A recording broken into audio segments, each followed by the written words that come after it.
bergabung di channel saya. Hari ini yang kita bahas, yang kita ulas adalah tentang keluarga Kang Deddy Mulyadi dengan Ibu Ane, di mana saat ini Ibu Ane sudah menggugat cerai Kang Deddy Mulyadi.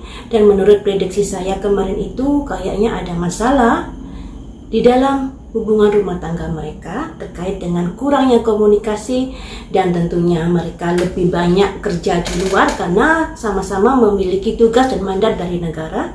Makanya rumah hanya sebagai tempat singgah untuk mereka berdua. Mari kita gali teman-teman dari raut wajah Kang Deddy dengan Ibu Ane. Kalau dibilang keras mana Ibu Ane dengan Kang Deddy, wataknya, karakternya, ketegasannya, jawabannya lebih keras Ibu Ane. Ibu Ane ini sebenarnya sosok yang setia, teman-teman. Tapi kalau dia tersakiti, dia akan melakukan perlawanan. Kalau ada maunya, dia akan kenceng, sulit untuk dinego, sulit untuk kompromi. Yang intinya ketegasannya sangat luar biasa untuk Ibu Ane ini. Nah, sayangnya Ibu Ane ini ada sifat egois yang luar biasa juga. Egoisnya keras di sini. Tidak mau kompromi, kalau ada maunya harus segera terlaksana, kenceng kemauannya. Sedangkan kalau Kang Deddy ini orangnya mudah percaya. Tapi Kang Deddy ini juga memiliki keras kepala juga.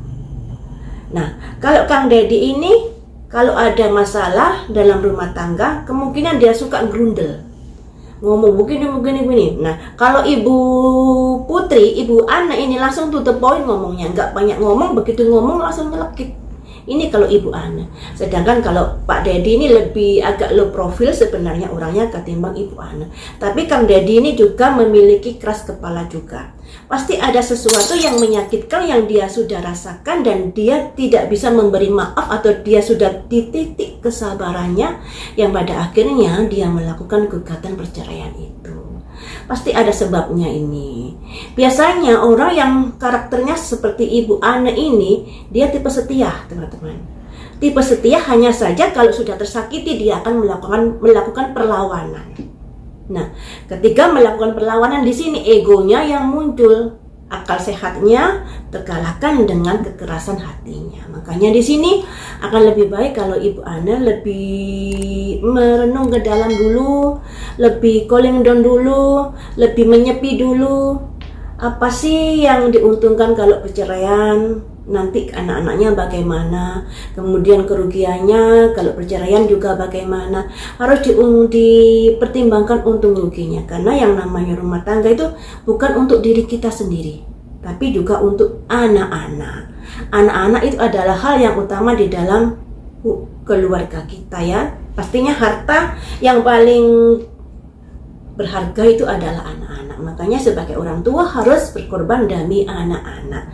Nah, selagi dalam rumah tangga tidak ada KDRT, tidak ada perselingkuhan yang terlalu menghebohkan atau yang terlalu gimana gitu, harusnya masih bisa diperbaiki. Hanya saja yang menjadi tanda tanya di sini, kenapa Ibu Ana melakukan perceraian? Pasti ada sebuah sebab yang membuat Ibu Ana sulit untuk memaafkan. Karena sebenarnya Ibu Ana ini tipikal orang setia. Orang keras kepala juga. Kalau ada maunya harus terlaksana. Nah, ketika kekerasan hatinya mulai muncul, dia tidak akan bisa berpikir secara akal sehat. Makanya di sini lebih cenderung egonya yang bekerja di dalam keputusannya. Baiklah, di sini akan saya prediksi, teman-teman. Seandainya mereka berdua terjadi perceraian, tapi harapan saya semoga itu tidak terjadi. Kasihan anak-anak. Mereka adalah dua sosok yang menjadi panutan masyarakat, ya. Dua sosok yang begitu tegas, yang begitu memperjuangkan nasib rakyat kecil. Nah, sudah seharusnya memberikan contoh yang baik buat rakyatnya. Harusnya begitu. Tapi apalah daya kalau hati sudah tersakiti kemudian tidak ada maaf untuknya, yang terjadi adalah mengajukan gugatan cerai. Seandainya Ibu Ana bercerai, apa yang terjadi di dalam kehidupannya? Apa yang akan terjadi di dalam kehidupannya seandainya Ibu Ana bercerai. Ke depannya ya, ini untuk ke depannya. Apa yang akan terjadi dalam kehidupan Ibu Ana ke depannya? Lebih bahagiakah, lebih tenangkah, atau malah lebih menderita? Saya ambil 3 kartu kunci untuk melihat ke depan Ibu Ana. Harmoni, keselarasan. Kedepannya kalau Ibu Ana bercerai bagaimana nasibnya? Ada ebb and flow, naik turun. Selanjutnya kedepannya bagaimana jika bercerai? Ada vulnerability, kerapuhan. Jadi Ibu Ana semoga melihat tayangan di sini ya. Kalau Ibu Ana nekat untuk bercerai, harapannya kan agar ada kehidupan yang lebih baik buat Ibu Ana. Keharmonian, keselarasan. Mungkin yang selama ini, selama berumah tangga dengan Kang Deddy, Ibu Ana merasa tidak ada kenyamanan, tidak ada ketenangan, atau ada sesuatu yang membuat aura panas di dalam rumah tangga kalian. Makanya Ibu Ana menggugat cerai agar tujuannya adalah agar kehidupannya ke depannya lebih baik lagi. Semua orang yang melakukan gugat cerai tujuannya pasti itu, ingin kehidupan yang lebih baik lagi ke depannya. Tapi sayangnya ketika ketok palu perceraian itu terjadi, ke depannya nasib Ibu Ana naik turun dan menghadapi kerapuhan. Jadi impian yang diharapkan setelah bercerai akan mendapatkan kehidupan yang lebih baik, ternyata yang didapat tidak seperti yang dibayangkan, tidak seperti yang diimpikan. Ada kehidupan naik turun di sini karena berjuang sendiri itu tidak mudah. Akan lebih baik jika berjuang bersama-sama. Kemudian juga ada kerapuhan di dalam hidup ini. Ya, mungkin kalau karakter Ibu Ana memang kelihatan tegar, kelihatan tegas. Tapi yang namanya perempuan sekalipun memiliki karakter dasar seperti itu, pasti ada sisi feminim di mana saat-saat menjelang tidur, saat-saat malam hari pasti berpikir, kenapa hidup saya seperti ini? Apa yang saya harus lakukan? Jiwa kewanitaan tumbuh dan ada kerapuhan di sini. Makanya pertimbangkan sekali lagi sebelum ketok palu, sebelum ada proses hukum yang memisahkan kalian berdua. Ini kartu kuncinya seperti itu. Harapan tinggal harapan, yang terjadi malah kondisi kehidupan yang kurang bagus ke depannya. Mari kita gali lagi di sini untuk nasib asmara dan karir Ibu Ana ke depannya setelah perceraian ya. Nasib asmara Ibu Ana setelah bercerai, seandainya bercerai dengan Kang Deddy Mulyadi. Nasib asmara Ibu Ana seandainya sudah bercerai dengan Kang Deddy. Nasibnya Ibu Ana.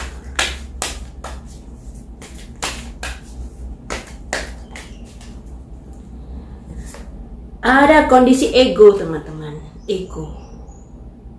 egonya keluar. Kemudian nasib asmaranya ada simbol berusaha untuk keluar dari masalah.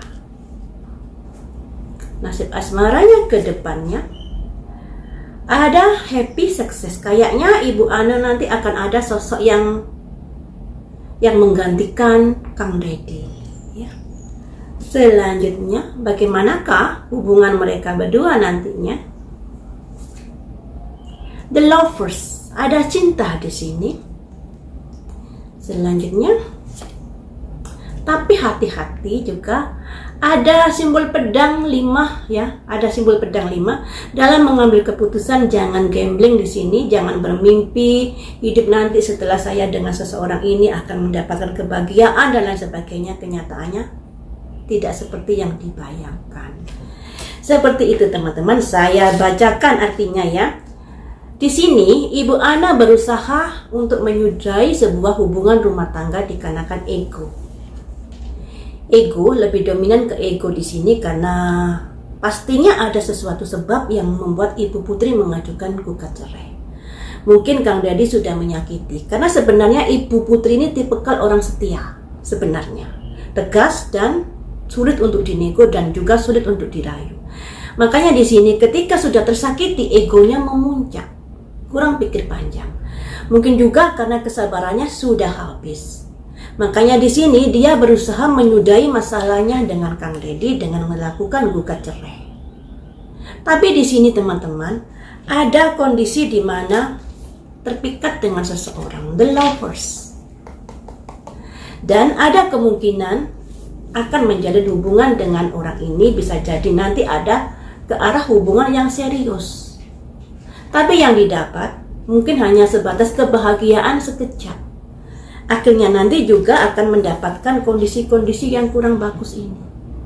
Ini simbol orang bermain judi, simbol gambling, yang artinya di mana hubungan rumah tangga ini, maksudnya jika mereka sampai menjalin pernikahan atau sampai menjalin hubungan yang serius, pada akhirnya juga berantakan hubungan ini. Kita lanjut lagi ya, kita lanjut. Ini sudah ada tanda-tanda jika akan ada jalinan cinta yang baru untuk Ibu Ana. Dan kayaknya mungkin akan ada pernikahan di antara mereka berdua. Tapi pada akhirnya di sini ada kondisi yang kurang bagus untuk pernikahan. Selanjutnya kita gali lagi. Akan terjadi kondisi yang seperti apakah di dalam pernikahan yang baru nanti seandainya Ibu Ana menikah dengan orang ini? Orang yang jatuh cinta ini ya. Kondisi rumah tangga Bu Ana dengan orang yang baru ini seandainya menikah, bagaimanakah kondisinya? Saya ambil 5 kartu. Akan terjadi hal apa saja? Ada Raja Koin. Kemungkinan seseorang nanti yang dekat dengan Ibu Ana adalah orang yang kaya raya. Bisa jadi orang pengusaha yang kaya raya, bisa jadi pejabat tinggi yang kaya raya, dan lain sebagainya. Intinya ini Raja Koin keluar. Orang yang memiliki kemapanan yang luar biasa. Ya, mapan. Selanjutnya, bagaimanakah kondisi rumah tangga mereka berdua? Ada The Chariot, yang pada akhirnya mereka mungkin akan melangkah ke jenjang pernikahan seperti ini tadi. Sebuah rencana yang sulit untuk digagalkan. Jadi tidak akan ada seseorang yang bisa menggagalkan rencana-rencana ini. Selanjutnya, apa yang akan terjadi? Ada simbol sebuah tantangan, sebuah challenge atau sebuah tantangan juga yang membuat Ibu Ana harus bisa bertahan di sini, yang namanya rumah tangga. Dimanapun yang namanya rumah tangga, baik rumah tangga yang lama maupun rumah tangga yang baru, pasti akan ada masalah-masalah yang terjadi di dalam hidup rumah tangga.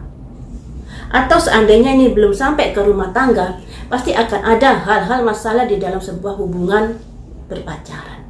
Ada tantangan, ada masalah yang mulai muncul di sini. Selanjutnya, apa saja yang akan terjadi di dalam hubungan mereka berdua? Ada simbol penderitaan di sini. Ibu Ana berusaha memendam perasaan sendiri, kesedihan sendiri, kesusahan sendiri dengan orang ini. Dia merasakan sendiri karena apa? Karena bagaimanapun ini adalah hubungan yang kedua. Hubungan yang kedua. Andai kata penderitaan itu sampai diketahui orang lain, pastinya juga malulah Ibu Ana nantinya. Makanya di sini dia memendam perasaan sendiri, rasa sedihnya sendiri menghadapi masalah-masalah yang terjadi di dalam hubungannya yang baru nanti, ya. Selanjutnya, apa yang akan terjadi dalam hubungannya yang baru nanti? Ada simbol mengambil pedang dari belakang, yang artinya ada sebuah kegiatan atau sebuah rencana-rencana yang akan ditatanya, atau sebuah yang namanya orang mengambil pedang dari belakang, yang artinya dia sudah berusaha untuk merencanakan sesuatu tanpa sepengetahuan orang yang memiliki pedang tersebut. Yang artinya ada rencana-rencana tersembunyi di dalam hubungan mereka berdua. Nah, rencana-rencana sembunyi ini bisa dilakukan pasangannya, juga bisa dilakukan Ibu Ana. Seperti itu. Tapi mari kita gali ya. Rencana-rencana tersembunyi ini rencana-rencana terkait apakah? sesuatu yang tersembunyi ini terkait apakah? Terkait dengan hubungan yang mulai bermasalah, hubungan yang mulai agak kandas, yaitu yang harus diupayakan untuk move on dari orang ini. Jadi seperti ini teman-teman ya, seperti ini. Dalam perceraian Kang Deddy Mulyadi memang lebih dominan ke ego. Tapi saya juga tidak menyalahkan Ibu Ana, karena Ibu Ana ini sebenarnya tipe setia. Pasti ada sesuatu yang menyakitkan dirinya sehingga dia sampai gugat cerai. Kemudian dia berusaha untuk menyelesaikan masalah rumah tangganya dengan caranya sendiri, yaitu gugat cerai. Kemudian di sini ada simbol 2 kartu yang menandakan Ibu Ana bakal menjalin hubungan dengan seseorang. Dan hubungan ini bisa serius ke arah pernikahan. Entah pernikahan resmi atau pernikahan siri, saya kurang tahu di sini. Cuman di sini ada simbol-simbol di mana the lovers-nya keluar, juga ada cangkir 10 yang artinya happy success atau adanya sebuah pernikahan, sebuah pertunangan, tapi lebih cenderung artinya ke sebuah pernikahan ya. Ada momen sebuah pernikahan di sini. Entah pernikahan siri atau pernikahan resmi yang akan terjadi nantinya. Tapi teman-teman di sini kayaknya Ibu Ana kurang mempertimbangkan di dalam masalah ini. Dia gambling di sini Ibu Ana dalam mengambil sebuah keputusan ini. Gambling. Kenapa dia gambling? Berani mempertaruhkan rumah tangganya. Yang pertama mungkin dia sudah sakit hati kepada Kang Deddy Mulyadi terkait dengan mungkin ada kesalahan Kang Deddy yang sulit dimaafkan. Juga dikarenakan sosok yang datang ini nanti adalah seorang yang kaya raya. Bisa pengusaha sukses, bisa juga pejabat sukses yang memiliki harta benda yang berlimpah. Dan hubungan ini kenceng, sulit untuk sulit untuk dipatahkan. Jadi sudah bertekad hubungan ini akan naik ke atas, akan naik ke hubungan yang serius. Tapi sayangnya dalam perjalanan ini, perjalanan hubungan mereka berdua ada tantangan-tantangan yang terjadi di dalam rumah tangganya. Ya, pastilah ya, semua rumah tangga tidak ada yang harmonis 100%. Kalau berharap harmonis 100% kayaknya khayal. Karena menyatukan 2 hati itu sangat sulit. 2 orang dengan pemikiran yang berbeda, karakter berbeda, wawasan berbeda, tujuan hidup berbeda. Sangat-sangat sulit menyatukan menjadi satu kesatuan yang membuat satu tujuan, satu misi, satu kepentingan, itu akan sangat sulit. Makanya di sini kalau berharap keharmonisan 100% dalam rumah tangga, pasti setiap rumah tangga itu tidak bisa seperti itu. Makanya di sini Ibu Ana sebelum melangkah ke arah sana, sebelum ketok palu, cobalah untuk ditelaah kembali, untuk merenung kembali akan hal-hal yang kemungkinan terjadi di dalam kehidupan nanti. Setelah mereka berdua bertujuan untuk sesuatu ke jenjang yang lebih spesial, akan ada tantangan, akan ada masalah-masalah yang muncul di dalam hubungan mereka berdua. Dan di sini Ibu Ana lebih cenderung memendam perasaan sakitnya, perasaan kecewanya, perasaan kekesalannya pada orang ini. Yang pada akhirnya kekecewaan periode 2 terjadi. Yang pertama kecewa dengan Kang Deddy sampai akhirnya gugat cerai. Yang kedua kecewa dengan orang ini nantinya. Dan Ibu Ana akan berusaha untuk melupakan orang ini. Seperti itu teman-teman, kekecewaan lagi yang akan didapat Ibu Ana jika menjalin hubungan dengan orang yang kaya raya ini nantinya. Makanya di sini kartu kuncinya kan harmoni. Berharap ada kebahagiaan yang didapat di kehidupan nantinya. Tapi apa boleh buat, yang namanya hidup itu selalu ada masalah yang harus dihadapi. Ebb and flow, hubungan yang naik turun, kehidupan yang naik turun, dan di sini ada kerapuhan juga dalam hubungan ke depannya. Makanya di sini Ibu Ana ini hidup untuk diri sendiri atau hidup untuk anak-anak. Nah, kalau hidup untuk anak-anak, alangkah baiknya mempertimbangkan kembali proses perceraian itu sebelum hal-hal buruk ini terjadi di dalam kehidupan ke depannya, dalam hal asmaranya ya. Seperti itu teman-teman, saya prediksi hal asmaranya saja, karena kayaknya ini akan ada yang datang dan menjalin hubungan dengan Putri Ana. Kemudian orangnya ini sosoknya orang yang kaya raya, Seperti itu prediksinya. Semoga Ibu Ana bisa berpikir lebih dalam. Kebahagiaan itu tidak dicari, tapi kebahagiaan itu diciptakan oleh diri sendiri. Yang namanya hidup lebih banyak yang tidak sesuai dengan yang kita inginkan. Cobalah berdamai dengan keadaan. Nah, seperti itu. Lain waktu kita sambung lagi dengan prediksi yang lainnya. Terima kasih teman-teman sudah setia menonton di channel saya. Jangan lupa untuk selalu di subscribe ya.